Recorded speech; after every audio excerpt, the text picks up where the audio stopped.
우리에게 주시는 하나님의 말씀은 베드로후서 3장 14절에서 18절입니다. 제 성경은 신약 성경 387면입니다. 다 찾으시면 제가 베드로후서 3장 14절, 여러분이 15절 교독하시고 마지막 18절은 합독하겠습니다. 제가 베드로후서 3장 14절 먼저 읽겠습니다. 그러므로 사랑하는 자들아 너희가 이것을 바라보나니 주 앞에서 점도 없고 흠도 없이 평강 가운데서 나타나기를 힘쓰라. 또 우리 주의 오래 참으심이 구원이 될 줄로 여기라. 우리가 사랑하는 형제 바울도 그 받은 지혜대로 너희에게 이같이 썼고 또 그 모든 편지에도 이런 일에 관하여 말하였으되 그 중에 알기 어려운 것이 들어있으니 무식한 자들과 굳세지 못한 자들이 다른 성경과 같이 그것도 억지로 풀다가 스스로 멸망에 이르느니라. 그러므로 사랑하는 자들아 너희가 이것을 미리 알았은즉 무법한 자들의 미혹에 이끌려 너희가 굳센 데서 떨어질까. 함께 읽으시겠습니다. 오직 우리 주 곧 구주 예수 그리스도의 은혜와 그를 아는 지식에서 자라가라. 영광이 이제와 영원한 날까지 그에게 있을지어다. 아멘. 어제 저녁에 제 방에서 설교 준비를 하고 있는데 거실에서 아내와 막내딸이 뭐를 봤는지 모르겠는데 막 깔깔 웃으면서 너무나 재밌는 시간을 보내고 있는 것 같더라고요. 근데 어느 순간에 너무 조용해서 거실에 나가보니까 딸은 방에 들어가고 아내 혼자 유튜브를 조용하게 보고 있었습니다. 심각하게 보고 있는 것 같아서 뭘 보냐고 물어보니 보니까 영상에 아이 컨택트라는 그 TV 프로의 내용을 보고 있더라고요. 강호동, 이상민, 하하가 2019년 12월쯤에 방영한 그 내용인데요. 제목 그대로 사연을 가진 인물이 방송을 신청하면 이 평소에 눈을 맞추고 아이 컨택에서 하기 어려운 그 사람과의 만남을 도와주는 프로그램입니다. 여러분 보신 적이 있으십니까? 저는 사실 어제 처음 봤거든요. 사연이 너무 기구하여 저도 아내 옆에서 계속 봤습니다. 옆에 앉아가지고.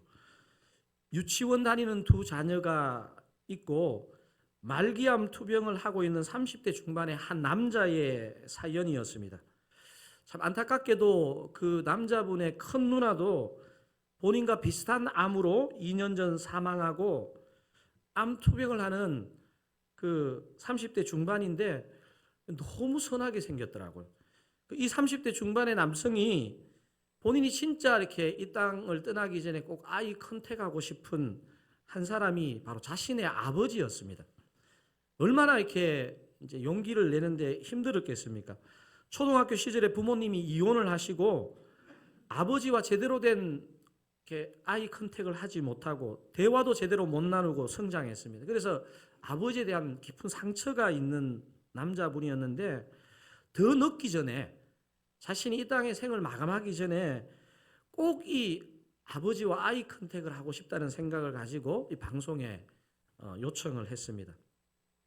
그 아버지도 아들의 아픈 소식을 아니까 굉장히 무뚝뚝한 경상도 남자인데 용기를 내어서 방송에 나온 것입니다.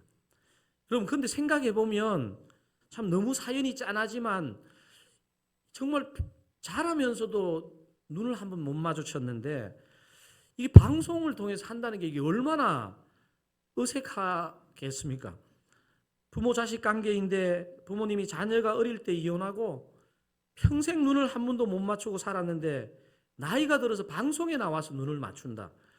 제가 막 되게 어색하더라고요. 앉아 있는데. 근데 참 신기한 것이 아내가 보면서 한마디씩 하더라고요. 이거 아이 컨택 하는 사람들은 다 운다고. 그러니까 어제 제가 봤던 그 영상의 주인공 그 아버지도 아들도 그냥 대화 없이 서로를 바라보고 있는데요. 하염없이 눈물을 흘리더라고요. 그리고 한참 그 방송을 아내와 보다가 저는 다시 설교를 준비하러 제 방으로 돌아왔습니다. 그러니까 잠깐 보려고 봤는데 거의 1시간을 본 것 같아요. 근데 이 사연이 이렇게 마음에 확 들어오니까 말씀 준비가 안 되는 거예요, 사실은. 근데 제가 가만히 멍하니 있다가 생각해 보니까 우리가 이제 지난달도 그랬고 오늘도 세대 통합 본문을 가지고 주일 예배를 드리고 또 저녁에 상황이 허락되는 만큼 가정 예배를 드리도록 독려하고 있지 않습니까? 이 프로가 마치 이제 저와 우리 교회에 주는 프로 같다 이런 생각이 들었습니다. 제가 좀 전에 소개한 그 가정 정도는 아니지만 우리도 생각해 보면 한 가족 구성원으로 살아가는데 가족 구성원의 눈을 지극히 쳐다보면서 대화를 나눈 게 언제인가 이런 생각 들지 않습니까? 그래서 할 수만 있으면 가정 예배 시간에 꼭 우리가 뭐 어떤 찬송 부르고 말씀 나누고 여기까지 못 간다 하더라도 진짜 눈이라도 한번 마주치고 서로가 요즘 고민하는 얘기를 나누는 장으로 이 가정 예배가 사용되면 좋겠다 이런 마음의 기도가 이제 설교를 준비하면서 나오더라고요. 우리가 지난 9월 말에는 베드로전서 1장을 가지고 세대 통합 본문으로 살펴보았습니다. 여러분 기억나십니까? 베드로전서 1장을 했습니다. 오늘은 지금 세대 통합 본문의 본문이 어디입니까? 베드로후서 3장 끝의 문단입니다. 끝의 문단. 제일 마지막 문단이거든요.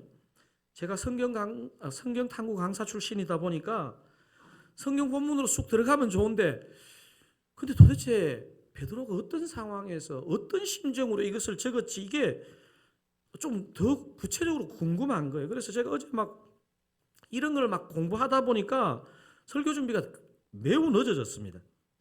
여러분 베드로전서는 몇 장? 베드로후서는 몇 장으로 구성되어 있는지 아십니까? 여러 장으로 구성되어 있죠? 베드로전서는 여러분 상식으로 알아두십시오. 5장. 베드로전서는 몇 장요? 5장. 베드로후서는 몇 장으로 구성되어 있을까요? 3장. 그리고 오늘 우리가 살펴볼 본문이 바로 베드로후서 그 마지막 장, 3번째 장 마지막 문단입니다. 베드로전서와 후서는 모두 사도 베드로가 쓴 편지인 것은 대부분의 학자들이 동의하지만요. 당시 편지를 받는 그 1차 독자라 그러잖아요. 그 베드로전서의 1차 독자와 베드로후서의 1차 독자 그리고 베드로전서를 적은 목적과 후서의 목적이 상당히 다르다는 것을 베드로의 편지에서 이미 알 수 있습니다. 여러분 우리 지난달 본문이었던 베드로전서 1장 1절 2절 베드로가 어느 지역의 성도들에게 어떤 목적으로 쓰고 있는지를 같이 한번 읽어보면 좋겠습니다. 베드로전서 1장 1절 2절 말씀입니다. 예수 그리스도의 사도 베드로는 본도, 갈라디아, 갑바도기아, 아시아와 비두니아에 흩어진 나그네 곧 하나님 아버지의 미리 아심을 따라 성령이 거룩하게 하심으로 순종함과 예수 그리스도의 핏부름을 얻기 위하여 택하심을 받은 자들에게 편지하노니 은혜와 평강이 너희에게 더욱 많을지어다. 여러분 지금 베드로전서를 받는 이 편지는 지역의 이름이 나오죠. 소아시아 5개 지역에 흩어져 있는 나그네 성도들에게 이 편지를 썼다고 베드로전서는 얘기하고 있습니다. 그리고 흩어진 나그네에게 2절에서 이게 그냥 내가 사사로이 쓴 게 아니고 삼위일체 하나님이 미리 아시고 거룩하게 하시고 택하신 여러분에게 쓰고 있다는 것입니다. 반면에 오늘 우리가 이제 살펴볼 이 베드로후서는 이 받는 사람들의 지역에 대한 이름도 없고요.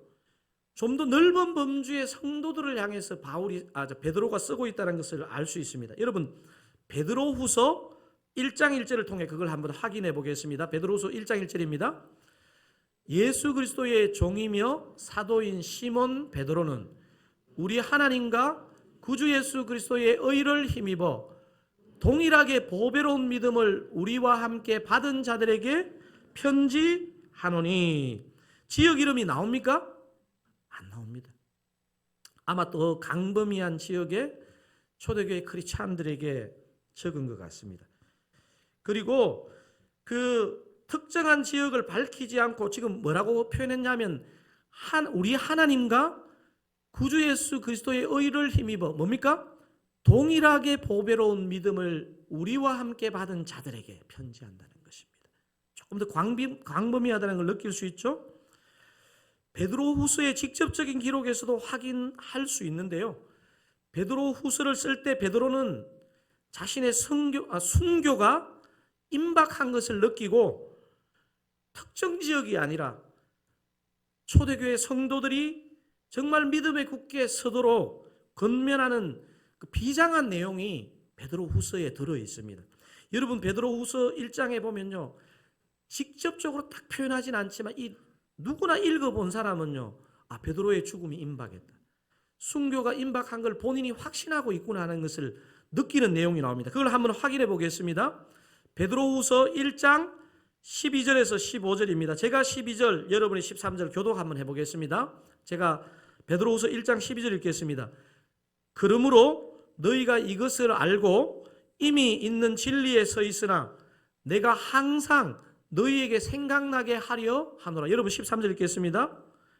내가 이 장막에 있을 동안에 너희를 일깨워 생각나게 함이 옳은 줄로 여기노니. 잠깐만요. 13절. 13절에 지금 큰 글씨가 뭐라고 체크가 돼 있죠. 내가 이 장막에 있을 동안에. 이게 무슨 말이겠습니까? 자신의 육신 장막을 입고 이 땅에 지금 살아있는 동안에 지금 이걸 적고 있다는 것인데요. 14절에 보면 조금 더 구체적인 얘기를 합니다. 여러분, 제가 14절 읽겠습니다. 이는 우리 주 예수 그리스도께서 내게 지시하신 것 같이 나도 나의 장막을 벗어날 것이 임박한 줄을 알미라. 어떤 느낌인지 이해되시죠? 15절 같이 한번 읽어보겠습니다. 내가 힘써 너희로 하여금 내가 떠난 후에라도 어느 때나 이런 것을 생각나게 하려 하노라. 제가 어제 요 바울의 요 순교가 임박해 있고 그것을 자기가 영적으로 느끼는 가운데 이걸 쓰고 있는 그 베드로의 심정을 이해하니까요, 이게 본문이 이렇게 달리 보이더라고요. 여러분, 베드로 전서, 우리가 9월에 살펴봤던 그 베드로 전서의 키워드는요, 구별, 거룩입니다. 베드로 전서의 키워드가 뭐라고요? 구별, 거룩입니다. 그런데 우리가 오늘 이 살펴보게 될 베드로후서의 키워드는 뭐냐면요, 뭡니까? 성숙, 성장. 오늘 이 본문의 표현으로 하면 자라가라, 이런 표현입니다. 자, 베드로전서의 키워드가 뭐라고 말씀드렸습니까? 구별, 거룩. 말세를 때려 사는 우리 그 5개 소아시아 지역의 크리스찬들에게 구별되고 거룩하라는 얘기를 하고 있습니다. 이 초대교회에 자신의 어떤 죽음이 임박한 걸 안 베드로가 베드로후서를 쓸 때 키워드가 뭐라고요? 성숙, 성장, 자라가라. 좀 전에 제가 설명해 드렸던 이런 배경을 좀 염두에 두시고요. 그리고 성숙이라는 키워드를 좀 기억하시면서 베드로후서의 오늘 본문 이 마지막 단락을 읽어보면요, 아마 느낌이 상당히 다를 거예요. 여러분, 베드로후서 오늘 본문 14절에서 18절, 제가 먼저 14절, 여러분 15절 한번 그렇게 교독 한번 해보겠습니다. 그러므로 사랑하는 자들아, 너희가 이것을 바라보나니 주 앞에서 점도 없고 흠도 없이 평강 가운데서 나타나기를 힘쓰라. 여러분 15절 읽겠습니다. 또 우리 주의 오래 참으심이 구원이 될 줄로 여기라. 우리가 사랑하는 형제 바울도 그 받은 지혜대로 너희에게 이같이 썼고 또 그의 모든 편지에도 이런 일에 관하여 말하였으되 그 중에 알기 어려운 것이 들어있으니 무식한 자들과 구세지 못한 자들이 다른 성경과 같이 그것도 억지로 풀다가 스스로 멸망에 이르느니라. 그러므로 사랑하는 자들아, 너희가 이것을 미리 알았은즉 무법한 자들의 미혹에 이끌려 너희가 구센돼서 떨어질까 삼가라. 제일 중요한 구절이 18절인데요. 18절 함께 읽으시겠습니다. 오직 우리 주 곧 구주 예수 그리스도의 은혜와 그를 아는 지식에서 자라가라. 영광이 이제와 영원한 날까지 그에게 있을지어다. 여러분, 지금 방금 읽었던 이 베드로후서도 그렇고요, 우리가 지난달에 살펴본 베드로전서도 그렇고요, 종말론의 관점에서 이 편지를 쓰고 있습니다. 특별히 오늘 이 베드로후서는요, 계속 이 마지막이라는 관점에서 쓰고 있습니다. 오늘 본문의 바로 앞에 한 절 앞에 있는 베드로후서 3장 13절이 어떤 관점에서 지금 이 베드로가 쓰고 있는지를 보여주는데요. 한번 베드로후서 3장 13절도 한번 읽어보겠습니다. 우리는 그의 약속대로 의가 있는 곳인 새 하늘과 새 땅을 바라보도다. 어디를 바라본다고요? 새 하늘과 새 땅. 그래서 새 하늘과 새 땅을 바라보고 종말을 바라보기 때문에 베드로는 14절의 조언을 시작할 수 있었던 것입니다. 제가 14절 다시 한번 읽겠습니다. 그러므로 사랑하는 자들아, 너희가 이것을 바라보나니 주 앞에서 점도 없고 흠도 없이 평강 가운데서 나타나기를 힘쓰라. 여러분, 제가 좀 전에 이 지금 베드로가 처한 상황, 순교를 앞두고 있는 상황, 그리고 이 마지막을 향해 달려가고 있는 우리 초대교회 크리스찬들을 향해서 지금 권면하는 이 베드로의 심정이 좀 혹시 이해가 되십니까? 주 앞에서 온전한 모습으로 나타나기 위해서 조심해야 할 것이 있다는 사실입니다. 여러분, 베드로 후서에서는요, 거짓 교사, 거짓 영을 조심하라는 내용을 계속 다룹니다. 특히 여러분 베드로후서 2장을 읽어보면 전체를 할애해가지고 이런 악한 자들이 나타나는 것에 대해서 조심하라고 얘기하고 있습니다. 오늘 본문 17절에서도 오늘 본문이 끝나기 한 절 앞이죠. 거기서도 이와 비슷한 얘기를 하고 있습니다. 여러분 17절 같이 한번 읽어보겠습니다. 그러므로 사랑하는 자들아, 너희가 이것을 미리 알았은즉 무법한 자들의 미혹에 이끌려 너희가 구센돼서 떨어질까 삼가라. 여러분, 미혹하는 자가 있다는 것은요, 진리가 있고 진리로 말미암는 생명이 있기 때문에 그 부분을 건드리고 미혹하는 것입니다. 여러분, 그래서요, 저는 그 사랑교회가 평안 가운데 성장하기를 바라지만요, 진리가 역사하고 하나님의 영이 역사하고 생명이 역사하면요, 반드시 그것을 미혹하고 빼앗아가려고 하는 악한 영의 움직임이 있습니다. 사랑하는 두 사랑 가족 여러분, 오늘 본문에서 사도 베드로가 가장 전하고 싶은 메시지가 뭘까요? 저는 베드로후서 3장 전체를 그냥 한 절만 전해야 된다면 아마 베드로가 주저없이 3장 18절 마지막 절을 얘기할 것 같습니다. 여러분, 그 18절을 한번 읽어보겠습니다. 오직 우리 주 곧 구주 예수 그리스도의 은혜와 그를 아는 지식에서 자라가라. 영광이 이제와 영원한 날까지 그에게 있을지어다. 거짓 교사, 거짓 영이 판을 치는 이 말세를 사는 성도에게 사도 베드로가 가장 하고 싶은 한마디는 뭐냐면요, 자라가라, 성숙하라는 것입니다. 자라가고 성숙해야 생존하고 그렇게 살 수 있다는 것입니다. 제가 오늘 설교의 제목을 혹시 어떻게 붙였는지 보셨습니까? 생명의 증거 성숙. 여러분, 생명이 있다는 것은요, 바로 증명되겠습니까? 성숙하는 것을 보면요, 자라는 것을 보면 분명히 그 안에 생명이 있는 것입니다. 베드로 시대나 오늘 우리 2023년이나 영적으로는 마찬가지입니다. 악한 영이 미혹하고 성사하는 이 시대, 저와 여러분에게 어떻게 생명력 있는 신앙생활을 할 수 있습니까? 오늘 이 베드로의 표현으로 빌자면요, 자라가라. 성숙하면 그렇게 살 수 있다는 것입니다. 근데 베드로가 오늘 본문에서 자라가기 위해서, 성숙하기 위해서 두 가지 중요한 요소를 마지막 그 18절에서 언급하고 있죠. 여러분, 그 두 요소에 큰 글씨를 넣었는데요, 그 부분을 강세를 두어서 한번, 여러분 모노톤으로 읽지 말고 그 두 부분에 대한 강세를 두어서 읽는 겁니다. 한번 읽어보겠습니다. 오직 우리 주 곧 구주 예수 그리스도의 은혜와 그를 아는 지식에서 자라가라. 영광이 이제와 영원한 날까지 그에게 있을지어다. 자, 저와 여러분이 자라가기 위해서 베드로는 두 가지 요소가 반드시 있어야 된다 그러죠. 뭡니까? 하나는 은혜, 하나는 지식. 하나는 은혜, 하나는 지식의 말씀이 꼭 필요하다는 것입니다. 여러분, 베드로만큼 진하게 예수님의 은혜를 온몸으로 체험한 사람이 또 있겠습니까? 제가 설교 초반에 베드로전서의 수신인, 베드로후서의 수신인이 다르다는 것을 여러분한테 본문을 통해 소개했습니다. 그런데 이 본문을 읽어보면요, 편지를 보내는 사람은 분명히 동일한 이 베드로인데요, 느낌이 완전히 다르고 호칭과 이름을 다르게 표현하는 것을 볼 수 있습니다.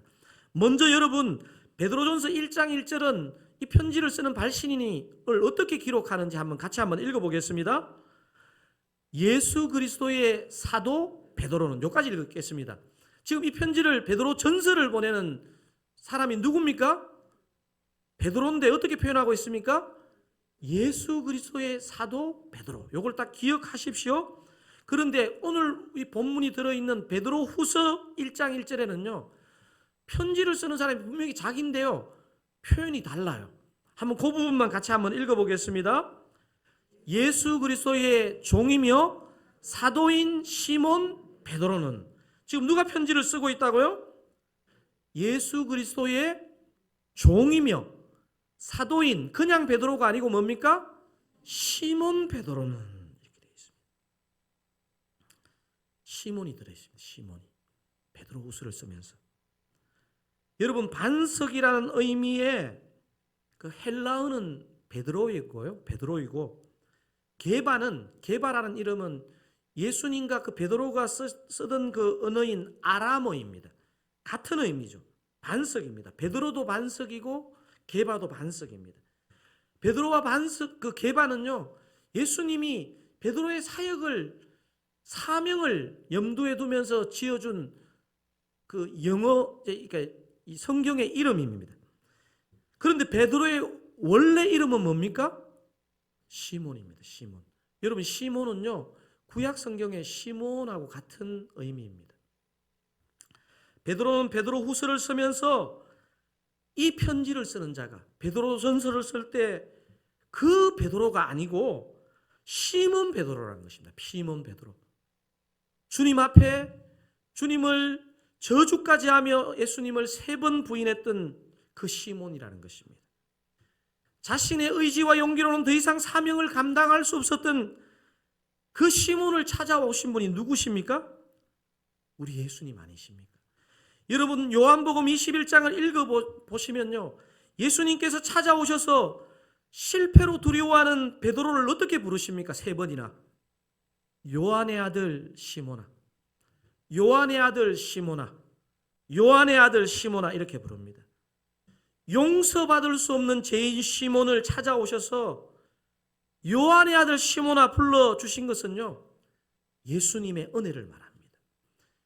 여러분, 베드로는요, 최소한 베드로는 자신이 이 편지를 쓰고 순교를 할 수 있고 사도의 사명을 감당할 수 있는 것은요 죄인에게 찾아오신 그 예수 그리스도의 은혜를 그가 마음에 간직하고 있기 때문입니다. 여러분, 요한복음 21장을 찬양으로 만든 복음송 옛날에 여러분 많이 부르셨잖아요. 수련회나 부흥회나 여러분 기도회 때나 많이 부르셨지 않습니까? 갈릴리 호숫가에서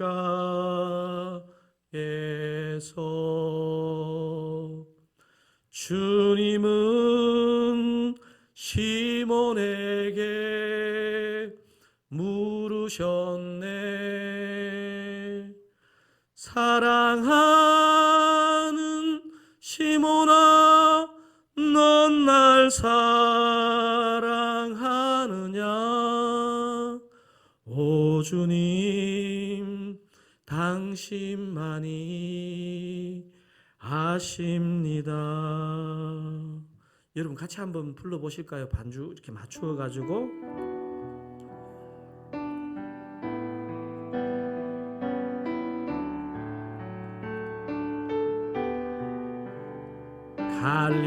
갈릴리 호숫가에 주님은 시몬에게 물으셨네. 주님은 시몬에게 물으셨네. 사랑하는 시몬아, 사랑하는 시몬아, 넌 날 사랑하느냐? 오 주님, 당신만이 아십니다.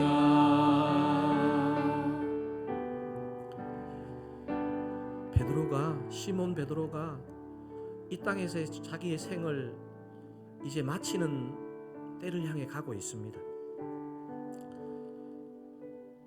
베드로후서는요 시몬 베드로가 순교하기 얼마 전에 적었던 편지입니다. 베드로는 미혹과 핍박이 많은 초대교회 형제 자매들에게 성숙을 위해서 가장 중요한 게 뭐냐?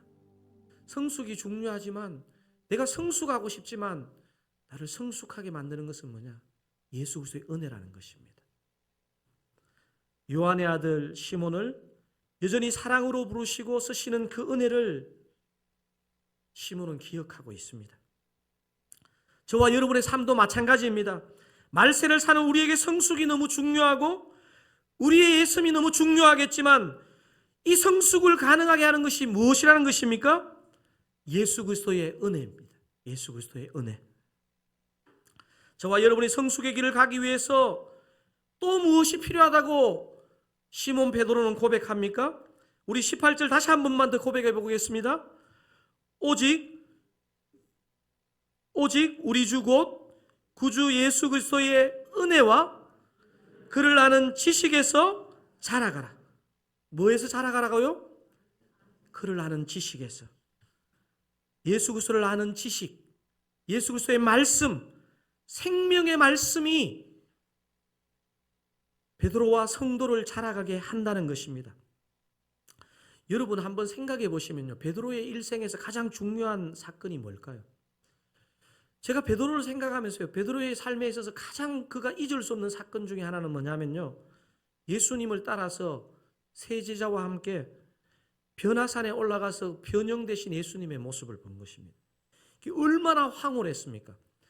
그리고 베드로후서 오늘 이 편지 속에 1장 17절 속에 베드로는 그때 그 예수님의 변화되신 모습을 만났던, 그리고 하늘로부터 들렸던 그 음성을 기억하고 있습니다. 여러분 베드로후서 1장 17절에 그걸 지금 베드로가 기록으로 남기고 있는데요, 같이 한번 읽어볼까요? 지극히 큰 영광 중에서 이러한 소리가 그에게 나기를 이는 내 사랑하는 아들이요 내 기뻐하는 자라 하실 때에 그가 하나님 아버지께 존귀와 영광을 받으셨느니라. 여러분 변화산에서 들은 이 하나님의 음성, 하나님의 소리, 이 영적인 체험 얼마나 중요합니까? 얼마나 황홀한 것입니까? 하지만요, 이 베드로의 놀라움이 뭐냐면요, 생명의 말씀이 들어간 베드로에게 자신의 그 변화산의 영적인 체험보다 더 중요한 게 있는데 그게 바로 생명의 말씀이라는 것입니다. 이걸 바로 지금 우리가 읽었던 베드로후서 1장 17절에 자신이 변화산의 체험 다음에 이 말씀의 중요함을 본인이 고백하고 있습니다. 18절에서 21절까지 우리 베드로후서 1장 18절에서 21절을 통해서 한번 확인해 보면 좋겠습니다.